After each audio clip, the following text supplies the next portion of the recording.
very, like, we're going to be talking, like, this is not, like, you know, my remarks are brief, only about, like, 25 minutes, half an hour. Let's start with the bio. So we'll do the bios, and then we'll kind of, like, I have a little preamble. Actually, let's see kind of, like, what you want to talk about from the audience, and I can make some notes. And then I have a little preamble, and then we'll start talking. So, all right. Rebecca Johnson, take it away. Okay, hey everybody, I'm Rebecca Johnson. I am one of the hosts of a podcast called Supergirl Radio, where we talk about Supergirl, but pertaining to this panel, I also have a YouTube channel called duckmilkprod, that's duck like a quack quack, where I talk about Zack Snyder films, and I actually have an interview that I did with Zack Snyder at the Full Circle event last year in Pasadena. So if you're into Zack Snyder stuff, I talk about his films all the time, so check me out. So you're a fan. I'm a huge fan. I'm a fan too. Yeah, that's wow, good. This could be an interesting thing. Okay. Yeah. Yeah. That's actually really rare for Dragon Con. One year I came, there was a panel called Let's Complain About Zack Snyder. And I was like, why would you waste your energy on that? But I was gonna go. Yeah. And I was gonna like complain that he was too good of a filmmaker. So the unfortunate thing is the guy who was going to do the panel, he got sick, so it got canceled. So I was a little bummed about it, but and you I was going to be on it. No, I was just going to go and hear what the guy had to say. Getting fist fights. Well, maybe not fist fights, but maybe a nice verbal altercation. Nice verbal altercation. Let's. Theda. Speaking of ducks, I'm going to be the odd duck here when you hear this. So I'm Theda Daniels Race, or as my students, Dr. Theda Daniels Race, if you want to get fancy. I'm a professor of electrical and computer engineering at Louisiana State University. It's looking at me funny. And actually, I've spoken before on the science track, right? But I've been a sci-fi fan, not as much fantasy, but I'm getting there. In life, and so long story short, I think my niece was on a panel with this track a year or so ago, Adrian Cunningham, and I loved what they talked about, and so I contacted the track leader and I went, I saw the show, I've been on panels, can I do it? And she said, yeah, so here I am, my actual, day job, if you will, I'm under the umbrella of nanotechnology. As I say, I've been nano long before it became cool, right? But but it is now, so that's good. They don't pay me more though. It's a state school, man. I'm sorry. But anyway, so I'm here as much to learn and listen as to whatever I can contribute as a novice to this particular topic. Thank you. And we'll call you Theda, not Doctor. You can call me Theda, and you can call what's that song? You can call me what? You can call Theda's fine. Yeah, Theda's fine. You can call me Doc. Okay. Ray J, you can call me whatever. Was that comedian? Yeah, Theda's fine. Theda's fine. Man, that's awesome. For me, they were like, "Hey, could you moderate another panel? It's going to be a hard one. We're gonna do Rebel Moon." I'm like, "Okay, I'll do it." I'm Michael Ritchey. I'm the author of over 50 published books. I've written like 70 some. My latest is about a dungeon. They're like it's dungeon accountants. So they'll go into your dungeon and they'll do an audit and they'll give you suggestions about how you can improve your dungeon. And this is a spin-off series of my Dungeon Academy book where it teaches you how to be a dungeon. So you get like a minion class about how to make your own best friends, and there's a traps class and an alchemy class, so that kind of thing. Sounds like green dots. What? Green dots. Green dots. Oh, sure. Sure. Before we get started, there's Len Berry. Hi, Len. Len Berry. Hi. Do you want to do a walking? It's very dramatic. A walking introduction of yourself, or do you want to sit down? So I actually have recently changed my name to Terribly Late because he forgot his badge. No. Yeah, I made it all the way to Hyatt, had to run back. Oh. So I'm here now. Hi, Len. My name used to be Len Berry, like I said. I'm the writer of Ethereal Darkness, and I write all kinds of weird, crazy stuff. Thanks, Len.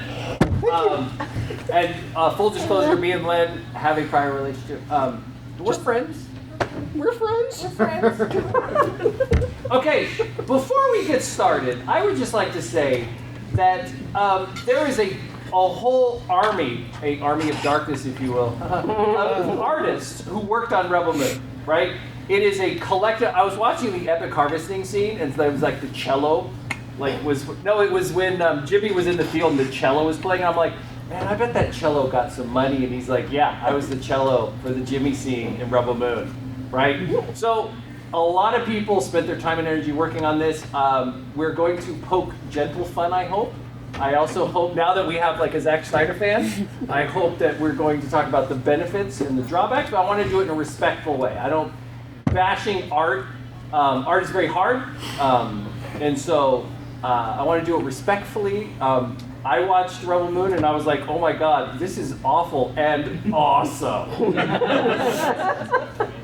So real quick from the audience, are there any topics that you really want to cover? That you came here, we have to talk about blah, blah, blah. Yeah. I guess, why?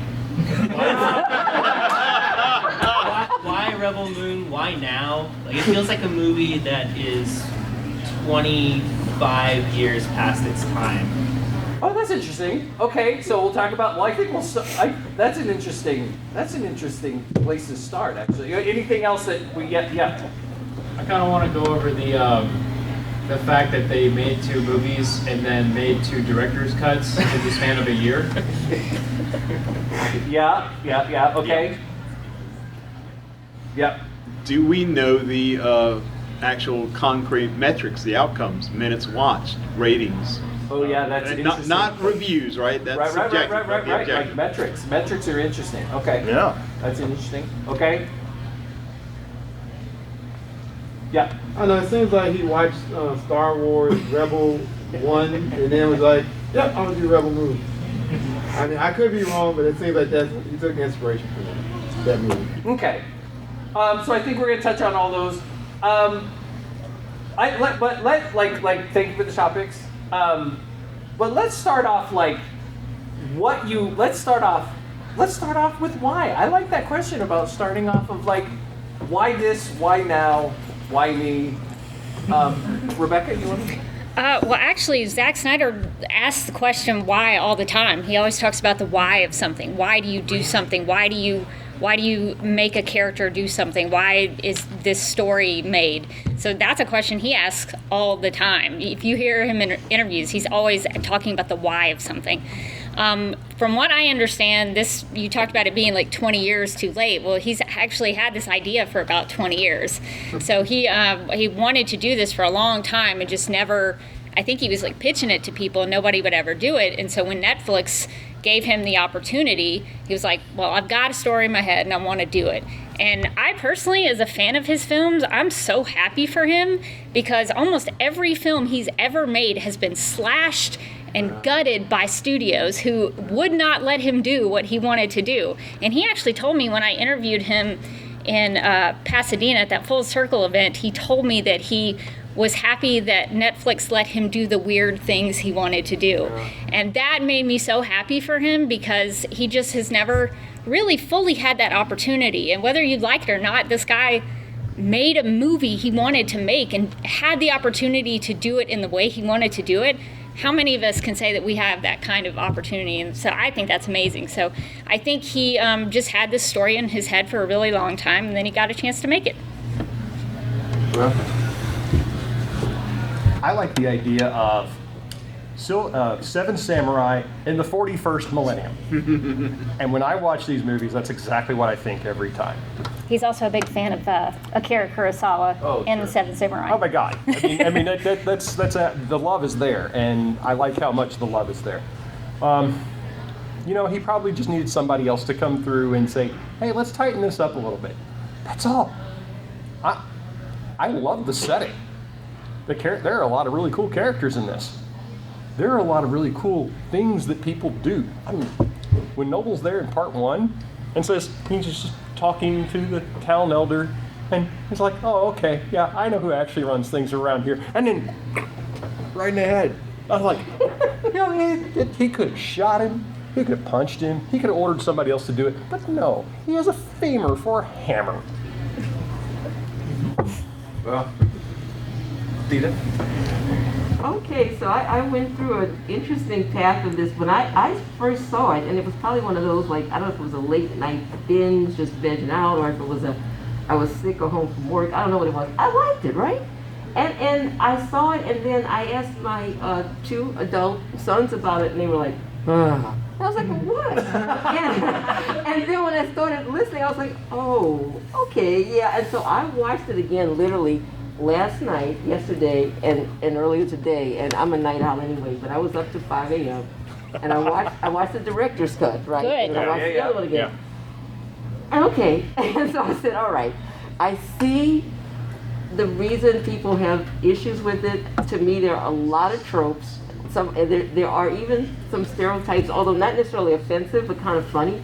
There's even one part where I feel like it's like, you know, the movie The Titanic with DiCaprio meets Shakespeare's Julius Caesar. There's this one scene, we'll talk about that later, and I was just sitting there going, I can't believe they did this. I don't know if it was supposed to be. I'm sure it was funny to me, it wasn't supposed to be. So therefore, I'm sure it was unintentionally funny. But there was so many things, and like you said, maybe it would have been like, you know, guys in the editing room, you know, like you're taking me from Cora, and then you jump to, here's Jimmy, and then you jump to, and it was kind of like, so there was a little bit of that. But I can definitely see if this is a person who like didn't get to do what they wanted, it's like, I'm doing it now. Well, it's in there. Yeah. So I enjoyed it, but I do see the reasons that people have issues with it, and it just kind of makes me smile anyway. That's it. Well, I tried to watch it came out, and I'm like, I'm a Zack Snyder fan, right? I mean, I'm like, you give me high stake, you give me like that. He's like the meatloaf of directors, right? I'm big actually Jim Snyder fan, but like I like that heightened. Everything is like at 11 and like slow-mo and just like, I'm like, yeah, like, right? And so I tried to watch when it originally came out, and I'm like, man, I just can't do it, right? And I just lost interest, and so I'm like, I just can't do it. And then the director's cut came out, and I'm like, this is exactly what I wanted, right? I want the blood, give me the I wanted gore. like the gore and the sex and the whole thing, and I'm like, this is exactly what I wanted. The director's cut are Zack Snyder movies. Right. The first releases, they gutted every Snyder, like cool Snyder thing out of it. Right. Yeah. And so when I watched the director's cut, I was like, oh my gosh, this is actually pretty good now. Like, because the first time I watched it, I was kind of like you. I was like, I mean, this is good. By the time part 2 came around, I was like, oh, I kind of wish there was a part 3 so we could continue this story. But I wasn't like, you know, blown away by it like I had with some of his other films, but the director's cuts made such a difference. And I think the why is like, again, like Netflix said, here's $150 million, like do whatever you want. And he's like, oh, okay, I can do that. And I'm so glad he did, right? And I'm so glad that he had his vision. And yes, it's very derivative of Star Wars, but I like Star Wars, right? I mean, see, it's so funny when I watched it. I mean, I get the Star Wars stuff, but to me, it felt a lot like Blade Runner. There were some parts like on Daggis. What reminds you of Blade Runner? Like on Daggis when they meet up with Nemesis. Some of like the grittiness of some of those worlds sort of felt like Blade Runner to me, just because some of those nighttime scenes in Blade Runner. So I guess I totally get why people make the Star Wars connection. But he's saying tighten it up because we've all named about 2 or 3 different movies, and trilogies or more in genre. So it's a lot of stuff in there. So I think that's kind of what makes it a little bit hard, either good or bad. So anyway, I'm gonna make an admission. I'm a Trekkie, so I'm not a big Star Wars person. I told our kids if I didn't love them, I'd disown them. Trekkie's great because they're more Star Wars. No, I mean like old school, but all the way. But no, so I did not have the bias of Star Wars. I know about Rebel one, blah blah blah, but I didn't have the whole like, that's totally derivative because I haven't really kept up with the whole. Yeah. Well, Nemesis basically has lightsabers, and there's like a Han Solo kind of character, but they put a twist on that. And Cora's kind of the Luke who lives on the farm, on the farm. Empire. That part I knew. And the Evil Empire. The Evil Empire, all of that. I love the world. I like the world. Anyway, go ahead. I was just impressed that it was one of the few places, if the only place, where we can have Dario on Dario crime. Because we have both actors who played Dario Naharis from Game of Thrones constantly tormenting each other throughout both movies. man, that's awesome. Thank you. Sorry on targeting crime. So let's talk about let's talk about what we liked about it, right? And the things that we appreciated. I really appreciate. Again, I like Zack Snyder, so I liked all the epicness. I thought some of the character designs were cool. It's just a classic story and I think what really got me with the director's cut is that opening. The opening is show don't tell. That is show don't. By the end of the opening, I hate the Motherworld. I hate Atticus Noble. Yep. I want to see that guy eviscerated. Right. I am fully invested in that guy being destroyed because he is such a jerk face. Before Ted, you have to keep it clean, folks. And I appreciated the artistry of it, and again, I really enjoyed myself. And yes, I have so many story problems with it, but after Sucker Punch broke my heart. And I've rewatched Sucker Punch now. It's my comfort movie. But when I first saw it, I'm like, wow, this is just a music video of cool stuff. And then I left dejected. Then I watch it now. I'm like, it's a music video of really cool stuff. And so that's kind of where I got to with Rebel Moon. And I want a third movie, right? I'm invested, which is powerful. Yeah, it's so funny you mentioned that opening sequence because that was the thing that I was first 15 minutes in, I was like, this is a totally different movie now. Totally different. What I was talking about, the Snyderisms that they gutted, the first release of part 1 starts with, if I remember correctly, Anthony Hopkins voiceover telling you a whole bunch of exposition, which I hate in films. I hate it so much because I'm you're putting a bunch of mythology at me right out of the gate and I can't handle it. But one of his trademarks as a filmmaker is that he eases you into his films with visuals and music. And when that didn't happen in the first part, in that first release, I was like, what is this? And so in the director's cuts, that's what he does. And I think it's personally really beautiful because I'm a camera operator. I was trained in television production. I do videography. And so for me, when I watch his stuff, that's the stuff that I'm looking for. It's the visuals. And what I thought was really cool throughout all these Rebel Moon movies is that he uses, you mentioned Seven Samurai. He's a big Akira Kurosawa fan. And one of his trademarks was use of movement in visuals. And so in that opening sequence, there's a lot of fire, there's explosions that have happened, and you see these little embers that float around in the scene. And that's kind of a recurring visual in the film. And so that was the kind of stuff where I was just the visuals were just washing over me. So I was so excited to see that. I liked it in large part. What I liked, I'm laughing at myself now because my husband and I joke about our 2 favorite movies, or at least a couple of our favorite movies, if we ever went on long past this point. But you remember the show, The Newlywed Game, and they'd ask the couple, and you have we know one answer we get correct, right? If they ask me, what's your husband's favorite movie? And this macho, strong guy, Princess Bride. Yeah. If they ask That's a classic. If they ask him, what's your wife's favorite movie? It's Kill Bill, Volume 1 and 2. Right. Especially Volume 2. Both. Because I like women kick butt movies, and that's nothing against the guy. Just not entirely a damsel in distress. And I thought the fight choreography was great. Now I'm not a trained martial artist. Maybe some of y'all are. I'm well, that's whatever.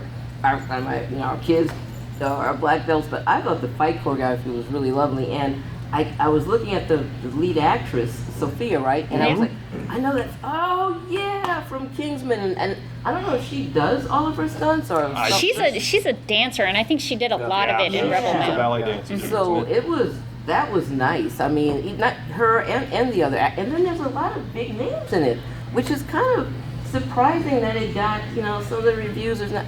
Sir Anthony Hopkins, like you said, is in it, and... Carrie, I just said Els, thank you. Yeah. Princess Bride. Yeah. Oh, yeah. Well, there you go. Yes, Princess Bride. Yeah. So there's a lot of names in this thing that throughout that. So again, the fact that it kind of, some people there were enough, if you will, but not as happy reviews about it, is unfortunate because it's not for lack of trying. Good actors. Obviously a lot of money. I thought the sets looked great. It didn't, it never looked like they've just got somebody took a piece of cardboard and painted buttons on it, and pressing it. It really looked like, actual metal, good costuming. Yeah. But anyway, we'll get back to that other part when we get to it about the setting is alive in so many ways that most, I would say, easily 3/4, if not more, of our popular media isn't alive. I mean, and the way you can tell it's a living setting is there are lots of answered questions. There are lots of questions answered enough to where you can figure it out. And then there are things like, wait, I thought this engine room just looked like a person because it looked cool, but it actually crying is because there's a creature crying there. I want to know what's going on. Yeah. No answer. That's why I want 3. You mentioned how it sort of looks alive or whatever. Yeah. They actually built a village. They built Veld. Oh, yeah, they did. And they actually harvested, grew grain. That was a skill that Zack Snyder picked up on Man of Steel. They learned how to grow corn. And so here they were like, well, we know how to grow corn. Let's grow some wheat. So didn't they say among the cast is that they made the wheat a character? yeah, they definitely did. I don't know if that was a bold choice, Cotton. Bold choice. See how it works out for him. Bold choice. But it's a way to make them all work together. Because I was for a while like, wow, there's a lot of scenes with them harvesting this wheat. But at the same time, I'm like, 1, yes, it's what the bad guys want, and 2, it's how they learn to work together. Oh yeah. So it's there for a reason. They said it's our strength. Farming is our strength. And at first, to me, it was a bit naive when they went, well, we'll just give them our strength and tell them we're great farmers. I'm going, you're going to die. You're going to die. Before I'd seen it, like, no. These are people that, they'll take your wheat and you, and that's it. But at least, they thought they were supposed to be quote unquote simple folk, right? Kind of a Viking-ish, but nice Viking-ish sort of aesthetic, right? With names like Gunnar. And all that stuff. I got friends in Iceland, so we turned in our axes and our ships, and we grow more wheat and meat now. Reminded in all the three amigos when they're like old ones, I'm like, okay. And the actress, like Cora, was a great character. I like that tragic sense of it. Oh yeah. And the actress just like brought 110% to the role. Yep. I was on the Madam Web panel this morning with Dakota Johnson, and there's this is like night. It's like the antithesis. Okay, what do you think didn't work? I'm not talking about Noble here. I'm talking about Cora's father. Balisaris. Thank you.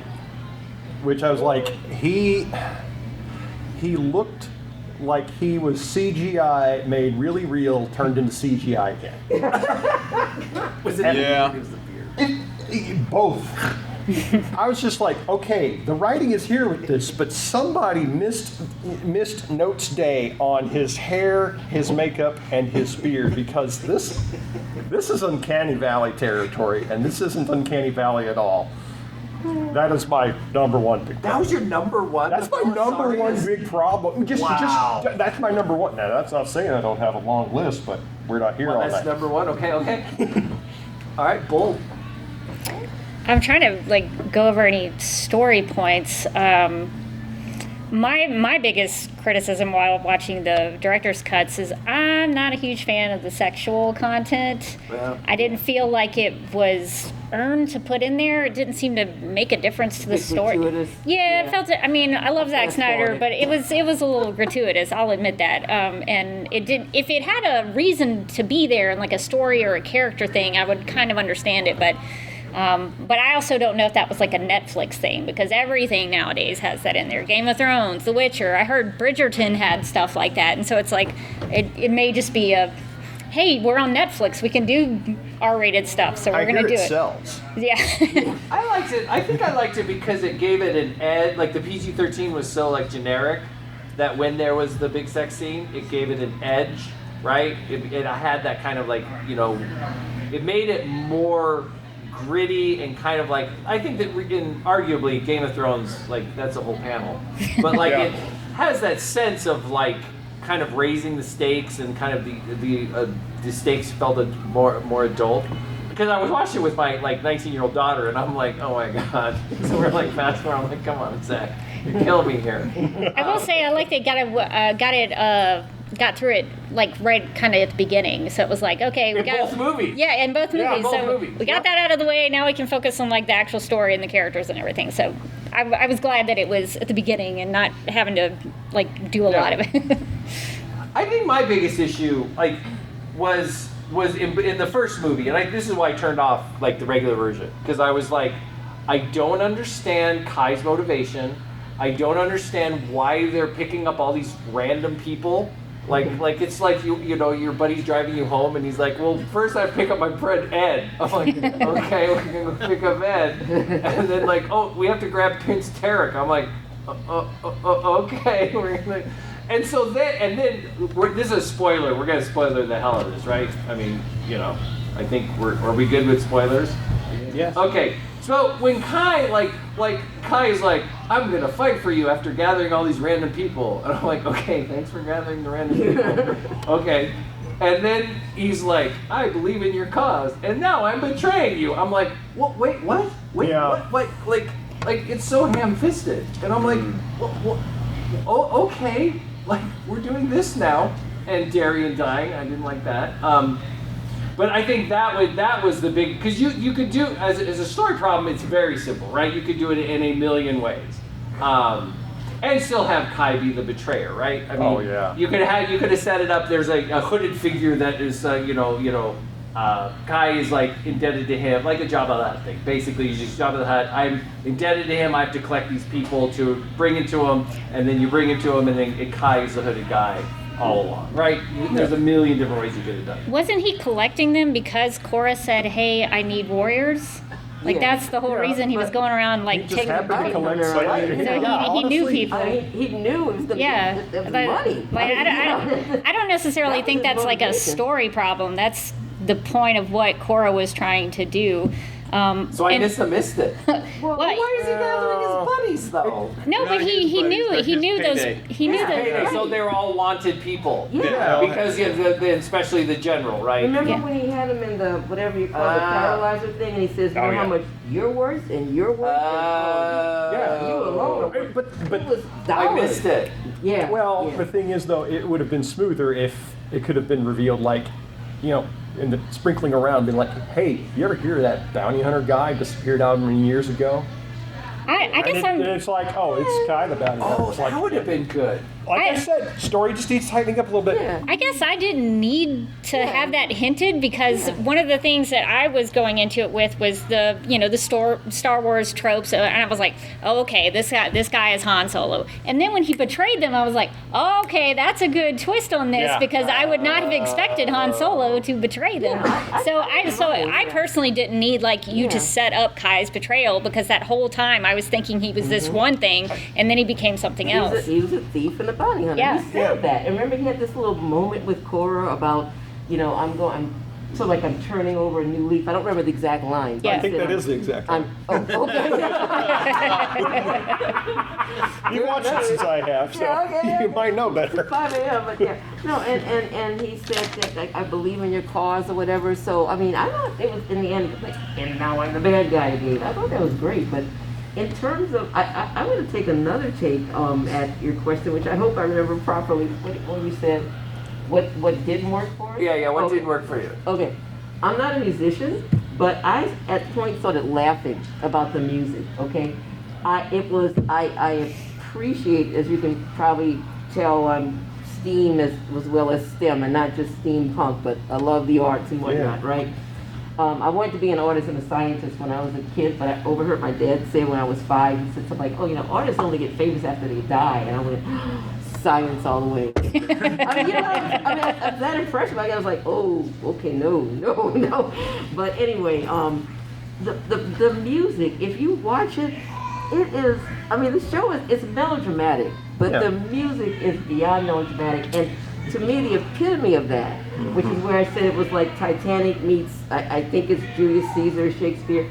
The scene where Belisarius is about to kill the royal family, right? And you notice there was a band, I'm sorry, a quartet or something on the side. Right. And they have the mask on, so With they this- can't with the see. eye and with the everything? Yeah. gaze. But watch that scene. Everything, the same kind of music they would play typically in a standard, like, oh, it's sad, or it's, exciting. They do that exactly in that scene. Yeah. So when he's, stabbing, the musicians are going, It's almost like they're accompanying the scene. They're Well, they like are, and they're scoring it and I'm like, live. seriously, Yeah. Because I'm sitting there going like, okay, that would be the music that whoever was the musical director would have chosen. But to me, it was hilarious that the actual band was there doing it. And assuming that they couldn't see through the mask, I guess maybe they had just great hearing. They're musicians. I don't know. Because when it was sad I'm like, you gotta be kidding me. I thought maybe that was just sort of like a tongue-in-cheek joke to put the musicians on the set playing the music that perfectly matches what's happening, but treat it like, oh yeah, that's we intended that's serious. I was like, I love that, man, because it's twisted, right? It's this kind of twisted, weird, like that totally worked for me. Well, like they said, like the Titanic, like supposedly, at least in the movie, the musicians kept playing. The real. comedian Steve Yeah, Harvey that's said, definitely like, real, Cool in yeah. the Gang, no, R&B band would have ever done that. It would have been like, man, we're out of here. Pull me out. But these guys are sitting there playing, and they could get stabbed. They don't even know. But the music matches exactly what's happening in the scene. And I thought maybe it was just a tongue-in-cheek joke. That's So, it's not that it didn't that's work, so it was interesting just that funny. you mentioned that maybe they could hear it, because when I initially watched it, I thought, well, that's kind of clever on the bad guys' part to cover their faces, because the whole thing is that Balisarius is killing them, But the music matches and he what they're frames Cora or Arthelaus, Yeah. doing. and And so the music changes for yeah, that. yeah. Yep. So And it's like they're seeing it maybe through the eye. The gaze. yeah. Yeah, well, okay. Well, maybe. I don't know. Kind of monotype. No, I did that. Okay, Len, what about you? Oh, I get to make fun again. Oh goodness. Respectfully. Respectfully. They can Yeah. sit next to you. She can punch you. She can reach. That's good. That's fair. Okay. I'm used to criticism about Zack Snyder films. I mean, and I'm pretty it's- thick-skinned. It's fair stuff. It's just,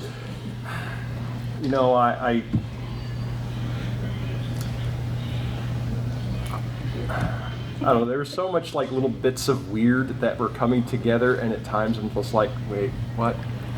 And most of the time I'm not, which is good. But Not weird? no, when I stop myself Oh, and oh. saying, why is this weird? And I go, wait a second, I like weird stuff, so I shouldn't be bothered by this. I don't know. Part of me was put off a little bit by Jimmy actually being Anthony Hopkins, but then I got it. Oh, come on. Hey, I have Not that to. Yeah, no. That's too cruel. I know, because they actually did a lot with that. No, I'm going to go back really to my.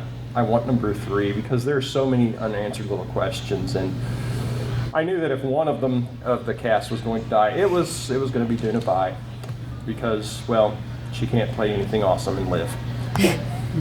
And I really like her as an actress. I've enjoyed everything. And that's a great role. Oh my God, it was a fantastic role. Also, to play the Seven Samurai thing up, she's the master swordsman, and the master swordsman dies. Yep. So Good call. That's the thing I was saying, that there's sort of these stereotypes. They're not, like ugly, but the Asian woman is the swordsman. All right, right. The and this might be a bit dated for some people, but the black guy, right? The Mr. Blood Axe. His big scene in the end is he throws a javelin like a spear. There's all of these things that are kind of like, okay, we get that. And then of course, like you said, the farmer, and then and the guy who's sort of cowardly, but then he rises to some level of redemption. It's all very. And the prince, Tarek. Tarek. At first, I thought they were trying to pull like a indigenous person, Native American kind of thing. that's what I was trying to remember. But if you look later, he's actually his mother, the queen, and when they show what happened in his world, the music for that again is from India, and her look is of a East Indian woman. So it's like, okay, so they got the guy from India, they've got the African guy, they've got the Asian woman, which I love that there's all this interaction with people, right? Because that's just even how I work. When you do research, you're working with people around internationally, but they still kept it with, okay, like she's gonna do the swords, and he's gonna. So it was. I think you have to do some of that so that your audience relates, so it's not just so out there. But I didn't catch that at the first time, but the second time I was like, oh, okay, I got it. And it wasn't bad. It just sort of made me laugh. It's the trope again. Yeah. And you saying it's all right there. I honestly, and my echo with that is, they introduced this animal empathy with Prince Tarek and never use it again. I'm like, why did we pick this guy up? He's some random muscular guy.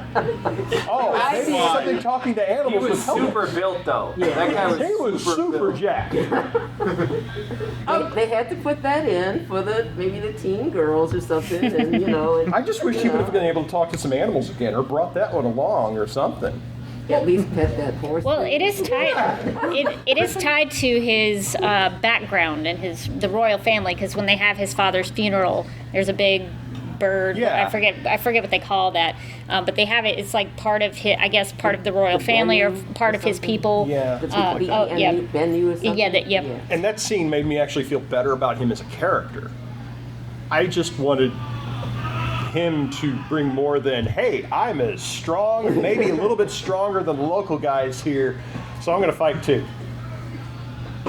I just wanted him to have a little bit more. You helped me with the Kai gathering the people. Maybe you can help me with the Gunner character. Okay. I did not understand why they take, the guy who got the main guy killed then becomes the love interest? And poor Den, and then he's like. He didn't seem to mind though. He was dancing with some ladies in one of those parties afterwards. I was kind of invested in Den. I was gonna the whole Rebel Moon panel. I'm just gonna talk about how Den should have gotten his due. Well, I will agree with that to an extent, because I always think of there has to be a reason that you introduce somebody like that. I think you could have taken Den off the table entirely and just had Cora fall in love with Gunner, and that would have been fine. So I do see a problem with introducing Den and then kind of pushing him to aside, like you were saying, and then introducing another love interest. So I totally get that criticism, because I kind of thought that too. But Gunner makes sense to me. He and Cora travel together and they go on this journey, and he can see her for what she is. That she confesses to him about being an assassin, and she only shares that with him. It takes her a while before she can tell everybody else. So I can kind of see that. That was actually their relationship. Cora and Gunner was one of the strongest points of the Rebel Moon universe for me, because by the time Gunner dies, sorry if anybody has not seen it, he was the damsel in distress. He was going to die. But by the time he dies, I felt really sorry for Cora, because she could have found happiness in a home there on Velt, and then that is all taken from her. There's a rage for part 3. Part 3. And I think it makes sense. You're a good man of a good heart. I'm going to be a little more cold-blooded about it, taking Cora's view. Remember, she said she was raised without really any affection. She's raised with worship. So for her, when her father figure, adopted father, said, why don't you get with that guy? Because it was a culture of, okay, we get together and we do this to make the harvest grow, and, we're all just happy, nice Vikings Sex together. positive. Yeah. Then for her, it was just, remember she said to her dad, she goes, can't we just leave it like it is? It's just easy. Yeah. And what she meant was it was just mechanical. It was maybe just physical release. There was not any great affection, because she herself was not a person of affection, had never really been allowed to. Yeah. And then later, she opens up, so to speak, with Gunner, where they're from the beginning he likes her, right? She is sweaty and dirty as all get out, and with a what do you call that thing?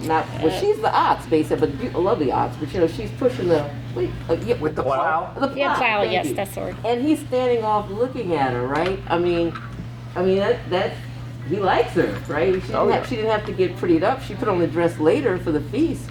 But when she was out there all he was like, oh, like, are you going to come in and blah, blah, blah. You could just see him like, after her the whole time. So it made sense. In fact, I felt sorry for him. Yeah, oh yeah. That for the longest time. Oh, yeah. For Gunner. But Gunner got the main chief guy killed. Well, Because that's the true. main chief guy is like, yeah, we don't have enough, and Gunner's like, actually, we do. And He was trying to be honest. I'm like, You're right. I'm like, You're dude, right. I but forgot. Rebecca, you forgive Gunner for that. Well, he didn't know, right? Well, yeah, he didn't know what was But happening. still. In addition to your great point about her Velt father figure, her adopted father figure, Belisarius, when she was in the military, they were told to take a lover so that when they fought in the battle, That's right. it would then become something that would drive their passion. And so I think that you could. I don't know, maybe it's a reach or whatever, but I haven't thought about it until you were talking. But No, that's you good. you could connect Gunner to Cora in that same way that was just, I don't know if it was like something that came second nature after her military training, or it just happened to fall into that same kind of thing. I mean, she looks at the list of the entire crew. It's like, okay, you've got the swords, and you've got the military training, and you've got the jacked muscles, and you're Gunner. Which one of these people am I going to have to protect the most? Gunner! Yeah, I wasn't mad. I forgot. I wasn't mad at him at the beginning. I was like, you jerk! You just killed everybody. But, yeah, he was not an outsider, but he was in a way, right? Because he took it upon himself to not talk with the father of the village and go do this. He thought he was doing the right thing, and he got, was it Sphinx? What's his name? Sigrid. Yeah, something. Yeah, something like Sigrid. that. Yeah. He got him killed. Yeah. Yep. Well, so one of the questions at the beginning was how it did, the metrics, Yeah. right? Yeah. And why two PG-13 and 2 R-rated movies? So do we want to kind of combine that into? I think the metrics were. I mean, and Netflix isn't like super like Transparent. They're not. transparent. They're as transparent as this card. Yeah, I don't think I get the sense that it didn't do as well as I hoped they would, right? Yeah. I don't know if anybody has more information, but I think it makes sense for them to do a Snyder cut. Because they're writing off of and I'm so glad we got the super That right there. we got the Snyder cut Justice League, which helped me during COVID. Me and my daughter bonded over it, and it's so much better. I mean, oh my god. And I think they kind of of course they can kind of write that so we get a Snyder cut. And I also think releasing it as a PG-13 and kind of making a lot more antiseptic, they were trying to see could they create a big IP Star Wars, right? And you don't want to you go out with R-rated, your chances of doing that are less. So they're like, okay, let's have 2 cuts. One, let's do PG-13 to try to get the kids. Yeah. And if that works, it would be interesting to see if the metrics would have been amazing for that if they would have released the Snyder cut. They probably would have. It'd be interesting. That's kind of a what if. But I think I like the way they did it, right? And if Zack Snyder did 2 movies, I'm a Zack Snyder fan though. So I mean, I couldn't watch. I'm a Zack Snyder fan, but I want that Snyder, thing. But do you have any more information, Rebecca? I don't know anything about the numbers. I do know that Netflix has invested a whole lot in the Rebel Moon universe. They have. They have merch. They have a podcast that's out that's like a wholly original audio podcast. So you can go check out that if you want to listen to it. So they've invested a lot into the Rebel Moon universe. I don't know what the numbers were. But in terms of the Snyder cut, if you will, the whole reason we ever have to have Zack Snyder director's cuts is because the studios chop them up. And so I personally would, as a Zack Snyder fan, I just want the director's cut. Just give me that right out of the gate. Because I personally am of the mind, because I'm this crazy person who went through all of the Batman v Superman Top Critic Rotten Tomatoes reviews, and they were horrible, and I lost a lot of IQ points. But a lot of the reason that you get these low Rotten Tomato scores for his films is because they release those versions that are chopped up and mangled. And I personally think if you would just release the one right out of the gate, the Batman v Superman director's cut is better. The Watchmen cut, well, there's several Watchmen cuts. Yeah. They're all the Zack Snyder's Justice League. Those cuts are always significantly better, and I wish they would just. I know the Snyder cut is a marketable term now, and it's kind of one of his trademarks. But I just after watching the director's cuts, I was like, I wish this was the first thing that came out because this was so much better. So I kind of am of the mind that I would rather there not need to be a need for a Snyder cut. The reason that we had to have a Snyder cut of Justice League is because the studio mandated it to be 2 hours long, and then they got rid of the director, replaced him with a more, in my opinion, mediocre filmmaker, and then released a not so good version in the theaters, and then that's why we had to have a Zack Snyder's Justice League Snyder cut. I mean, his own producer told him on Justice League, his producer being Nolan, being like, "Never watch it, you'll cry." And he never has watched it. So He's never watched the Joss Whedon? He's never watched that version. That's a question about that though. Yeah. So, just kind of from his perspective, is that also on Zack Snyder for not releasing a cut, knowing that there's going to be that cut? Like, that's also his prerogative to realize, hey, this is going to come out PG-13. Why don't I make a quality film that's PG-13, and then it can be better with the director's cut? Like, that's also his responsibility. That's a totally fair critique that he could make a PG-13 version of that story, but I think in particular with like R ratings, part of the reason some of those movies are rated R is because Zack Snyder has a philosophy of how to show violence in his films, and I actually kind of think this is a really interesting way to look at it, is that he doesn't ever want to like cartoonize the violence, because if you do that, then it looks like there's no problem with violence. So if you make violence bloody and horrible, that's a reality of showing what the violence looks like. So when you do violence in your films at all, and you show blood like that, that immediately gets you an R rating. So if you make a movie and you are of the opinion that you want to show bloody violence because you think that's real, you can't do that in an R rating fashion. So I think that's a totally fair criticism, and he could totally do that. And I personally would love it if there were no sex scenes in there. So I would want it to be PG-13 for that. But I think, if you're a filmmaker and you've had all of your movies trashed, and then you have a chance to make the movie the way you want to make it, then you should make the R-rated movie, in my opinion, as a creative person. If that's the way you want to make it, go make that movie if you have the ability to do so. But that's totally a fair argument. Well, do we want to open it up from do we have any other questions from the audience? Any comments you want to weigh in? Oh, sure, let's do that. So how many people liked it? How many people have concerns? Have your concerns been addressed, or are you just sitting there going, I got to say it because he says be polite, I got to say it because I want to hear it, I'm just kidding. Not respectfully, yeah. Yeah? Just because I would love to hear it kind of, my biggest concern was, from a storytelling perspective, the characters were very interesting, but I didn't care about them. Like, when certain characters died, it had zero effect on me. Like, their backstory was fascinating. Like, totally badasses.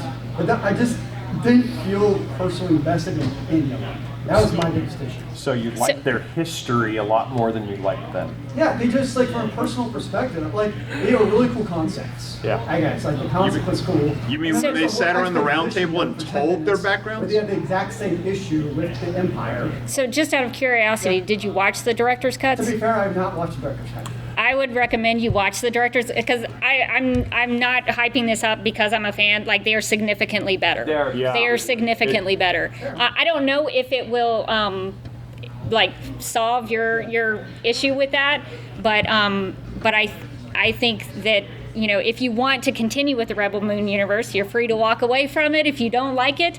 But if you wanted to give it a shot, I would say, I mean, they're kind of long because they're Zack Snyder films, but the director's cuts do a much better job of character development and relationships and storylines. So I would recommend that if you want to keep going, I would give those a shot. Is the director's? I have the same problem. Like I was a Zack Snyder fan until Rebel Moon, and really probably went too hard defending some of his movies on social media against the hate brigade.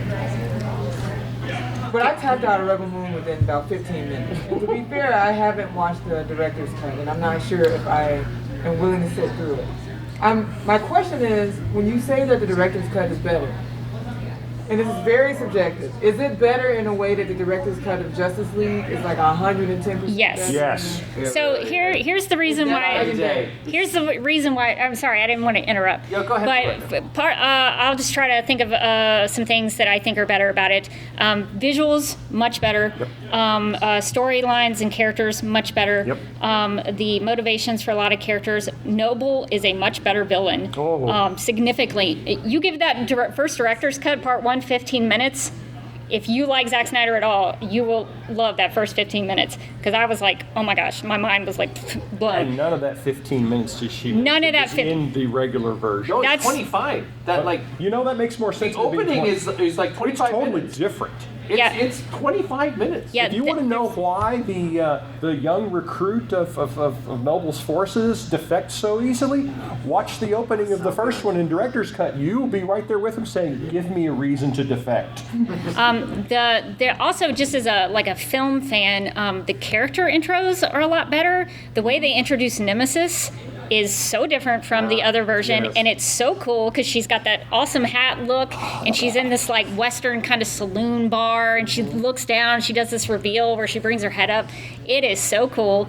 Also thematically, one of the things I didn't like about those original releases was that Zack Snyder films for me have a lot of layers, and there's a lot you can sink your teeth into, and I just didn't have that in those first two releases.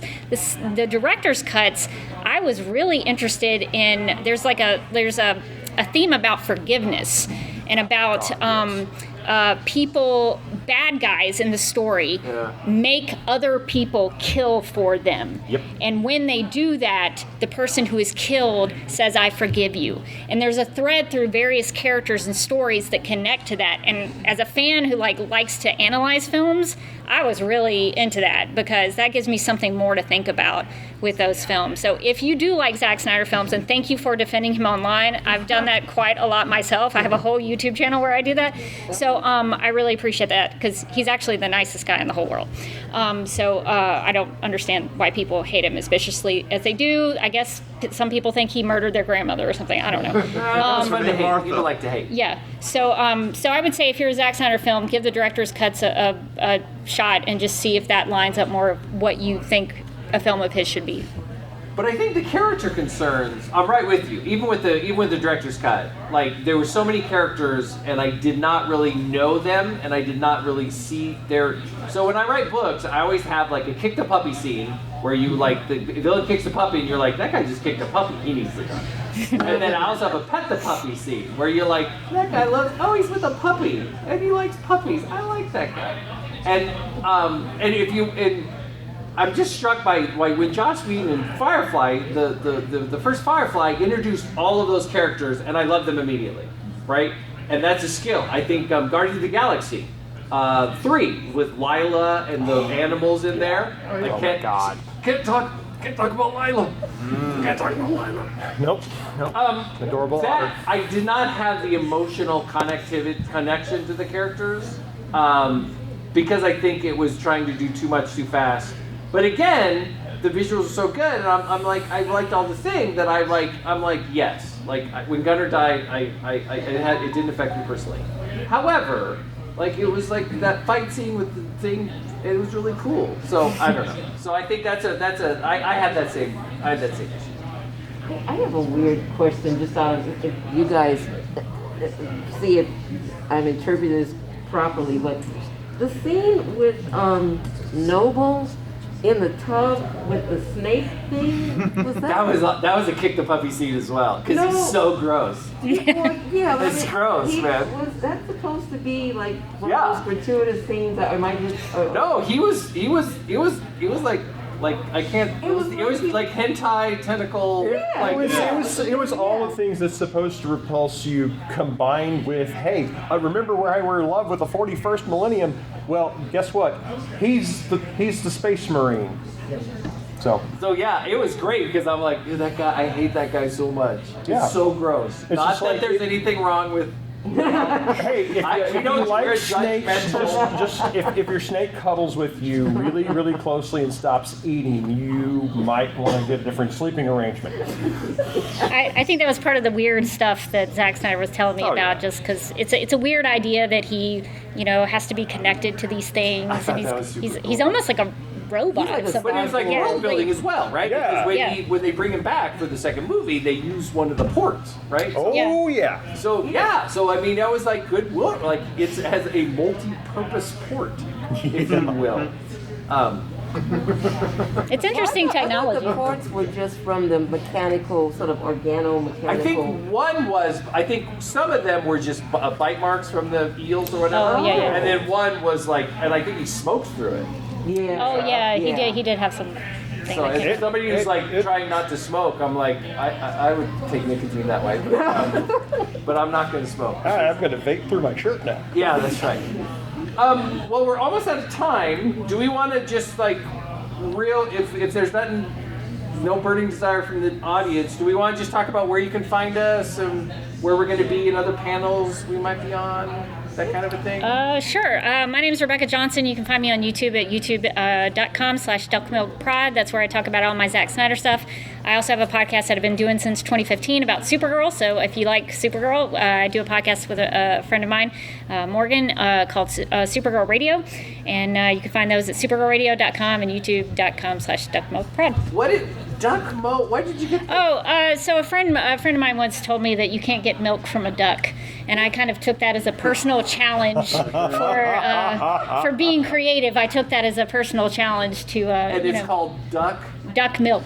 Duck milk. Yeah. Okay. You're going to remember it, aren't you? Yeah, duck milk. Did you Now- get milk from the duck? You can't, but I take that as a challenge That's to awesome. be creative. I kind of want to write that into a That's story. good. Speaking of that, when my name is Len Berry for not being egregiously late, I'm the writer of Ethereal Darkness. My latest release, which just came out today, is Loyalty of Severus. It is an epic science fiction. I think of it as Dune for trans girls, but I also think of it as space Romans fighting with future Amazons. I think it's fun. I think there's lots of explosions. People think I actually write well. I'll be at the Fantasy Gather after this, and I believe it's at 10 o'clock. I'll be in the other room to discuss alien movies of the 21st century. Woohoo! And do you have a booth or anything? Or At the Gather? okay, the Yeah, Fantasy Gather yeah. tonight. Yeah. And I'll be there as well with my books. Yep. So, like I said, I'm Theda Daniels. I'm a professor at Louisiana State University. So, conduct real life research in. Sorry. Other panels. Oh yes, and other panels, yes. And so tomorrow, we have one on. Has anybody seen Three Body Problem on Netflix? Okay, so yeah, I'm still trying to figure out what so-called nanomaterial they had there, but we'll talk about that tomorrow. Anyway, so there's that one, and then I put on my professor hat and talk about careers in science and academia on Sunday in the science track. Nice. At also 11:30. So Three Body Problem is tomorrow at 11:30 with this track, and also Sunday at 11:30 is really if you know friends, kids, people you mentor, you yourself, whatever, have interest in career in STEM, changing your career, modifying it, bringing up a kid with it, whatever, please come to that on Sunday as well in the science track over in the Hilton. And I'm Mike Ritchey. I'm at the Shadow Valley Press booth in America's Mark II. We're booth 2820, so we're like second floor, way in the back. I'll be at the Fantasy Gathering. There's also a lit RPG. So if you like your books with video game elements, there's a big, huge lit RPG party on Sunday night. I'll be at. And I'm doing a bunch of panels, and so if you go to the schedule, just look for Ritchey, Ritchey. I'm talking Deadpool on Monday, and we're doing Willy Wonka tomorrow, and Doom Patrol on Saturday night. And if you haven't watched Doom Patrol, oh, it's so good.